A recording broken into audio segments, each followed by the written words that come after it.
I remember the first night we arrived at the old two-story house. The air felt charged, like a storm about to break, though the sky was perfectly clear.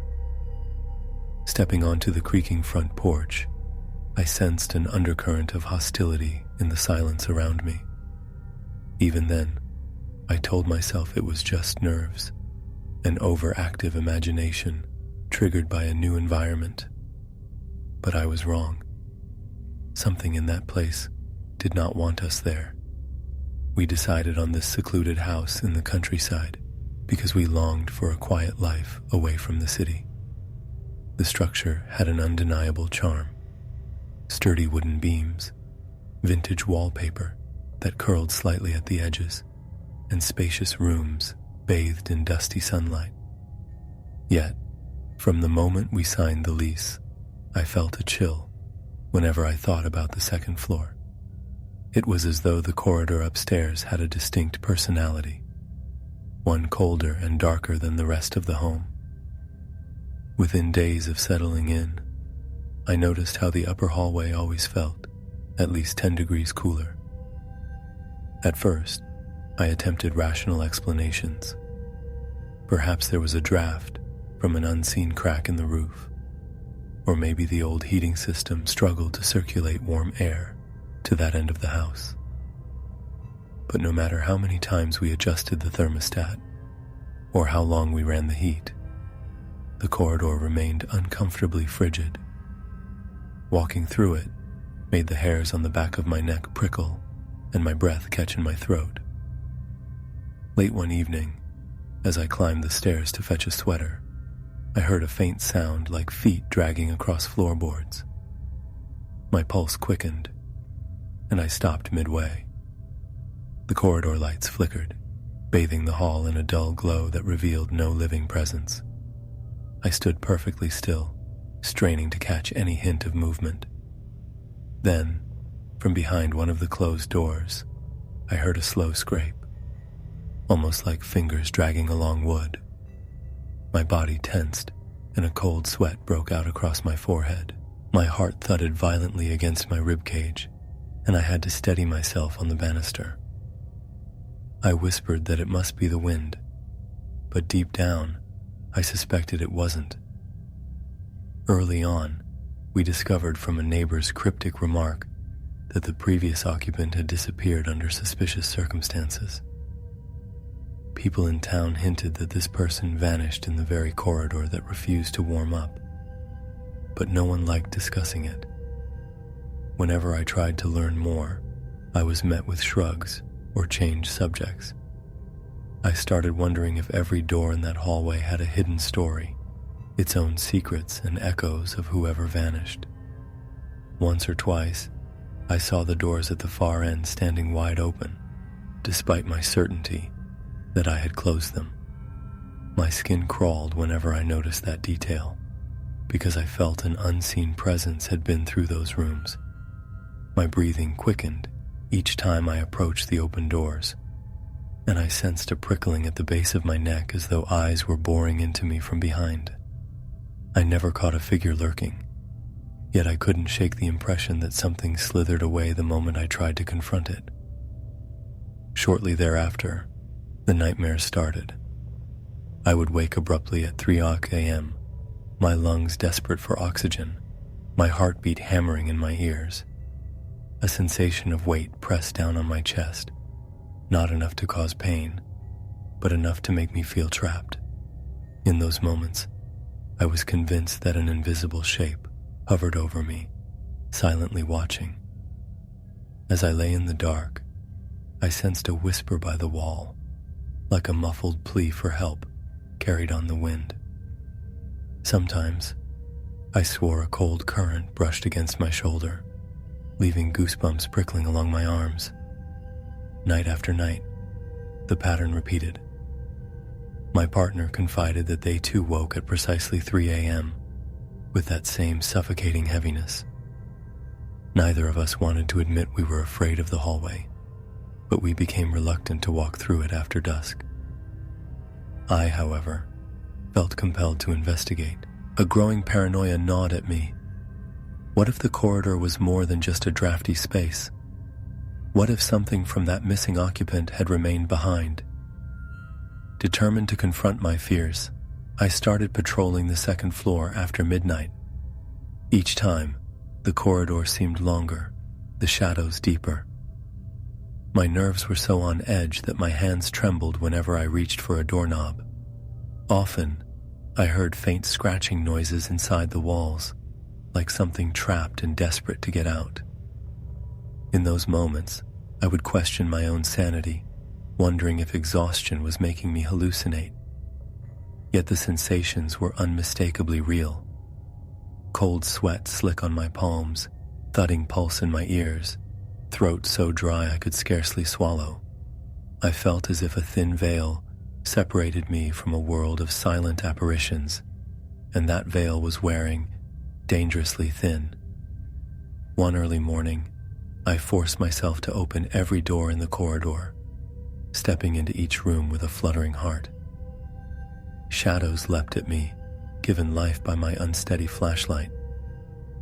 The stale air reeked of damp wood and something indefinable, a faint, nauseating musk that made my stomach churn. My legs shook with each step, and the house seemed to amplify every minor noise into a threatening echo. When I reached the last door, the handle felt like ice in my grip. As I opened it, the light swept over an empty bedroom. The closet door, however, was ajar. Inside, the darkness was absolute, and a sudden gust of frigid air hit my face, nearly making me drop the flashlight. I backed away, heart galloping, convinced I heard a voice. It sounded distant and hopeless, as if trapped behind the wall. My skin felt clammy, and the room seemed to spin. I wanted to bolt, but the doorframe felt like it was gripping me, refusing to let me leave. Summoning every ounce of courage, I slammed the closet door shut, then stumbled into the hallway, breathing hard, trying to steady my racing thoughts. I wish I could say those were the final manifestations, but the house continued to unnerve us. Each night at 3 a.m. I jolted awake, drenched in sweat, sensing that phantom presence brush by, with a barely audible groan for help.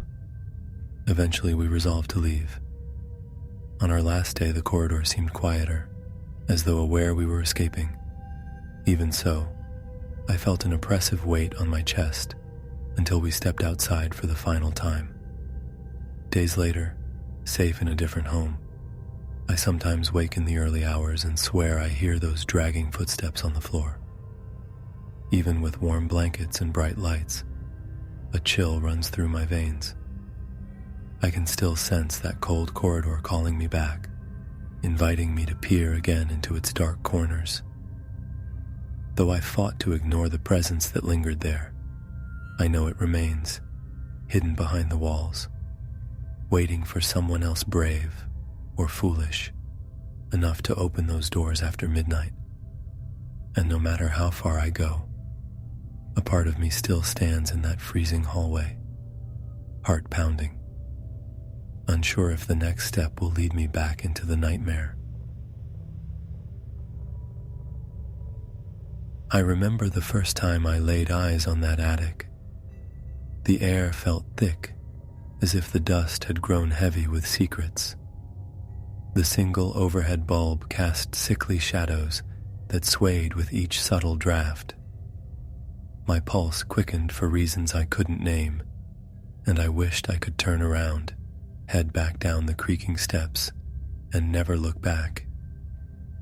Yet I stayed, feeling an odd pull to keep going, to dig through boxes and discover what Tessa's grandmother had left behind in this place that seemed caught halfway between memory and nightmare. Tessa had recently inherited the house from her grandmother, and she asked me to help sort through the clutter up there. While she dealt with paperwork downstairs, I ascended the attic ladder alone, armed with a flashlight whose weak beam revealed dusty furniture, a trunk of faded linens, and a few battered cardboard boxes. The air smelled stale, tinged with the scent of mothballs, As I rummaged around, I found an old wooden chest near the far wall. Its hinges groaned when I lifted the lid, uncovering a porcelain doll with eyes painted so vividly they seemed disturbingly lifelike. At first, I brushed off the uneasy feeling that coiled in my stomach. I'd never been a fan of dolls, but I tried to tell myself this one was simply an antique. Still, the way it was posed, arms slightly open, head tilted, those intense eyes staring, made my skin prickle. My heart pounded harder than normal, and my breath grew shallow, as though something unseen hovered at my shoulder. I heard Tessa call from below, asking how things were going, and I managed to say everything was fine, though the tremor in my voice betrayed my growing unease. Over the next few days, Tessa and I dedicated ourselves to clearing out the attic. Every time I went back up there, I found the doll in a different position than before. At first, I suspected Tessa was playing a trick on me, but she swore she never even glanced at the thing. I questioned my own memory. Maybe I had moved it, unintentionally, but each evening, as the sun faded behind the dusty attic window, those painted eyes seemed to lock onto mine, intensifying that silent dread creeping up my spine. A few nights in, I found myself awake after midnight, heart thudding to a frantic rhythm. I could have sworn I heard a soft giggle above my head.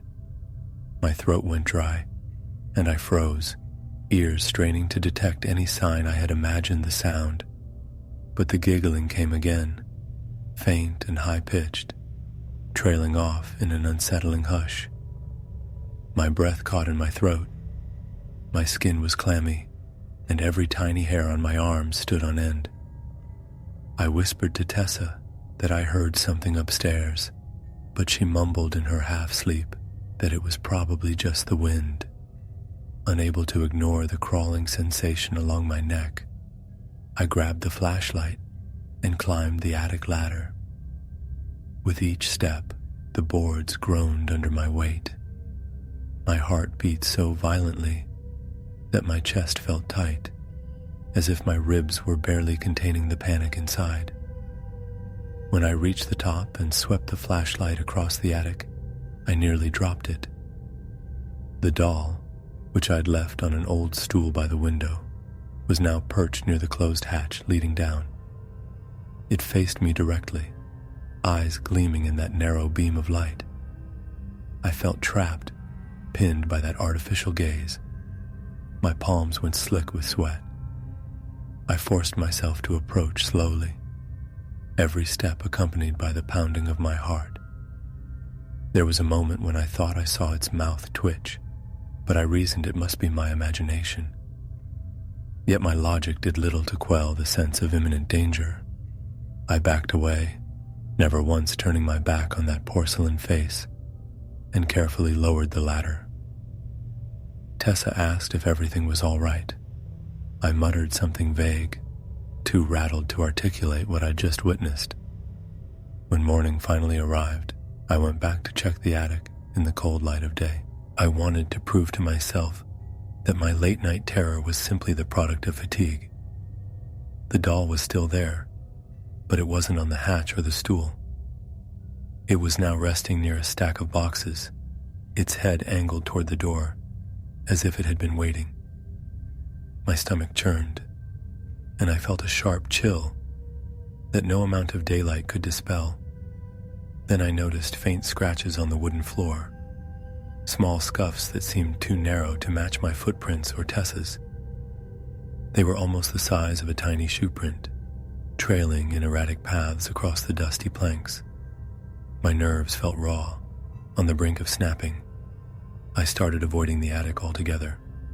I even urged Tessa to do the same, until we could figure out how to handle this disturbing item. Yet at night, I couldn't shake the sensation of being observed. Shadows flickered in my peripheral vision, and the walls groaned like the house was breathing. Sometimes, I caught the echo of that giggle, the same faint sound that kept haunting me. and I'd break into a cold sweat. My body trembled uncontrollably, and I had to fight the urge to flee outside into the darkness just to get away from the oppressive presence within those walls. I began to suspect the doll was more than a lifeless object. Each time I tried to rationalize the occurrences, shifting positions, the strange marks on the floor, that eerie laughter, my mind rebelled. My chest tightened with a suffocating fear, and my heart hammered as though it wanted out of my ribcage. I questioned my own sanity, wondering if stress was warping my perceptions, but my instincts screamed that something in that attic was very real, and it was watching us. The final straw came one evening when a soft tapping echoed through the ceiling above me. It wasn't random, it was rhythmic, almost insistent. My pulse pounded in my ears, and my breath turned shallow. Steeling myself, I climbed the ladder one last time, flashlight in hand. I found the doll propped against a trunk, its porcelain fingers just inches from an upright mirror. In the mirror's reflection, I saw those painted eyes bearing down on me with a malicious intensity that made my stomach drop. I felt an indescribable pressure in the air, as if the attic itself were pressing in on me. Desperation took hold. I grabbed the doll, my hands shaking so violently I nearly dropped it, and I locked it inside a large wooden box. My heart drummed a frantic tempo as I hammered the lid shut. Tessa asked from below if I needed help, and I responded that everything was fine. I dragged that box down the attic steps, sweat pouring down my face, and stowed it in a far corner of the basement. Even then, I couldn't shake the lingering paranoia that it might free itself somehow. Now, whenever I'm alone in this house, I feel a prickle at the back of my neck, like unseen eyes tracking my every move. At night, I still hear odd sounds, soft creaks and fleeting laughter that could be the wind, but likely isn't. My heart races at every whisper of movement. I lie awake, glancing at the ceiling, refusing to give in to the urge to investigate. The oppressive atmosphere weighs on me day after day, seeping into my thoughts until I'm unsure if I'm imagining it or if something truly malevolent lurks here. I haven't dared open that wooden box again. Sometimes I consider destroying it, but fear knots my stomach whenever the idea crosses my mind. Maybe it's just an old plaything with an unsettling aura, or maybe something far darker clings to it, something that feeds off fear and doubt.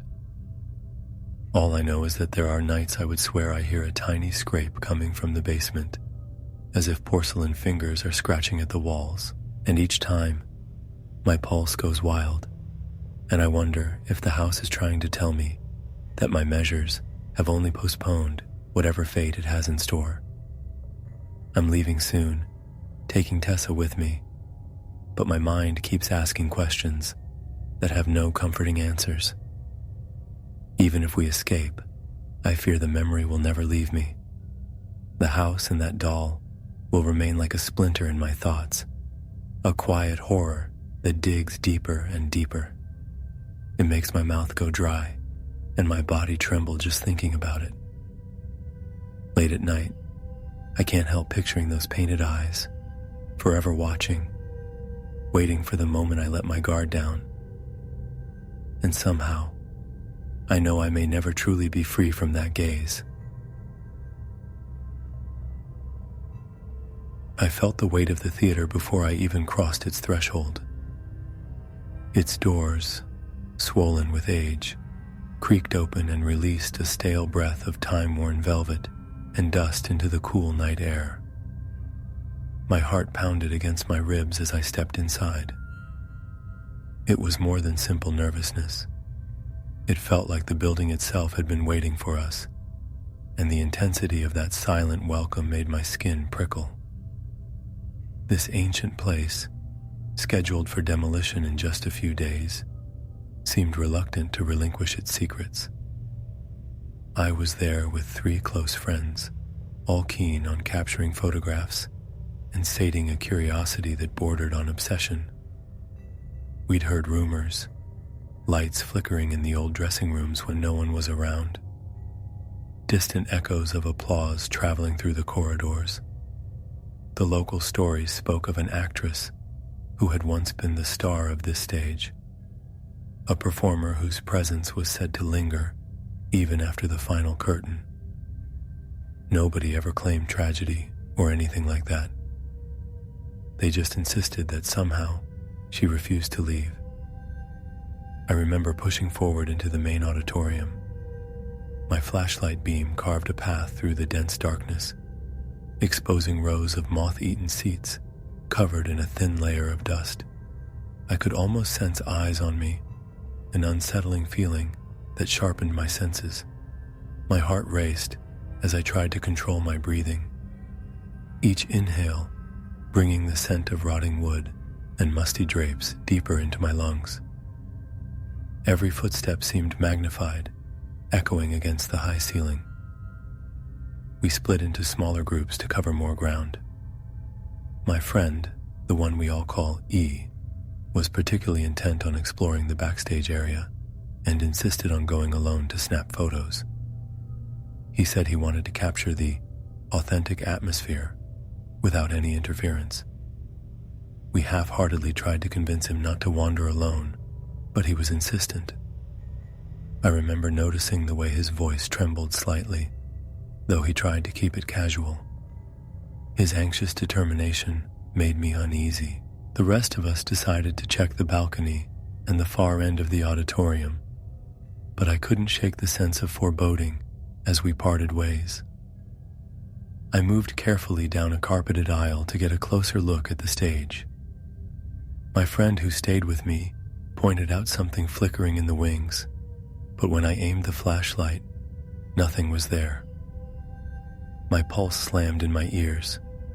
I felt the theater pressing in around me, the air somehow thicker. I swept my flashlight from left to right, anticipating a figure or shape, but all I saw was darkness. Still, the hair on the back of my neck refused to lie flat. I forced a cough to clear my throat of the dread that was building. We heard a faint, distant sound, like applause, but hollow and quickly fading, come from the direction of the dressing rooms. My companion whispered, more to himself than to me, that the stories might not be just stories. We exchanged uneasy glances, then decided to find E and regroup. We walked backstage, following a corridor lined with tattered posters and rusted lighting fixtures. The corridor led downward to the dressing rooms, the temperature dropping noticeably with each step. The stone walls were clammy, and my breath felt shallow as I imagined footsteps behind us, though no one else was in sight. Reaching the dressing rooms, we noticed the overhead lamps flickering erratically. They sputtered like dying candles, casting jagged shadows that stretched and recoiled along the walls. My flashlight began to dim, and I smacked it against my palm in frustration. All around, the faint hum of electricity wove through the silence. We found empty chairs in front of old mirrors, some cracked, others missing entirely. A powerful sense of sadness clung to the place, like a final performance that had never ended. He was nowhere to be found. We called his name, hearing our voices bounce back in distorted echoes. 15 minutes passed, then 20, our anxiety rising with each moment. Our eyes darted to every dark corner, half expecting to see him crouched there. But the only movement was a steady drip of water from a leaky pipe overhead. My heart hammered against my sternum, and the metallic taste of adrenaline coated my tongue. After what felt like an eternity, E suddenly emerged from another corridor. He was drenched in sweat, trembling from head to toe, eyes wide with terror. He explained in halting words that he'd been trying to take photos when he felt a presence behind him. He turned and saw a woman in a vintage costume, but her face was just a smoothed-out blur, featureless and pale. She ran down the hallway, her arms outstretched, pleading in a voice that reverberated strangely for someone with no mouth. He swore she whispered a frantic request to go back on stage. According to him, the chase led him through a labyrinth of corridors that seemed to shift and extend. There was no sign of her when he finally made it back to the dressing rooms, but the fear in his voice was unmistakable. None of us believed it could be a prank because his trembling hands and ashen face told a story no actor could replicate. We huddled around his phone to see if he had caught anything in a photo or video, but the only files were audio clips, whispering, urgent footsteps, a faint distant applause that grew louder for a few seconds before abruptly cutting out. No clear voices, no images of the woman. The tension in our group spiked. I felt my pulse throbbing in my temples, and my breathing turned shallow and ragged. I tried to tell myself it was just an echo, maybe some old mechanical system still powering the lights, but every nerve in my body warned me that something about this theater was deeply wrong. We decided it was time to leave.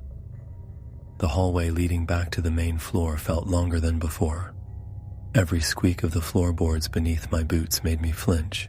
The darkness seemed alive, closing in around us, and I couldn't escape the sense that something was right behind me, matching every step. My heart pounded so fiercely, I feared it might echo through the corridors. I resisted the urge to turn around, afraid of what I might see, or what I might not see at all. Just before reaching the auditorium, I felt a cold breeze slide across my neck, and I heard the unmistakable rustle of a dress sweeping the floor. Without thinking, I swung the flashlight behind me. The beam cut through the gloom, revealing only emptiness. Yet I felt watched, studied even.